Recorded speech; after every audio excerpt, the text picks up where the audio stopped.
How to make your phone vibrate continuously without an app.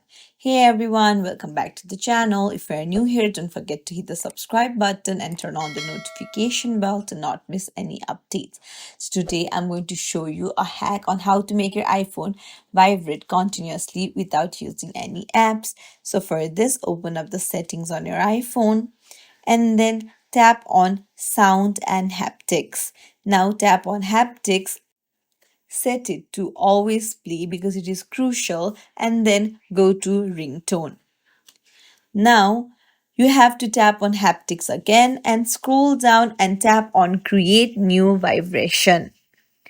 Now, here you can customize your vibration by pressing on the screen for as long as you want to create that continuous effect. So once you're happy with the custom vibration, you'll have to hit save on the top right and you need to test it out.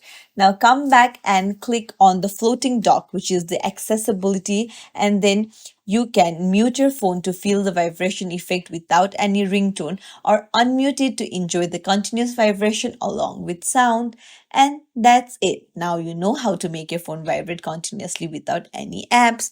If you found this tutorial helpful, don't forget to like and subscribe to our channel for more tips and tricks. Thank you for watching.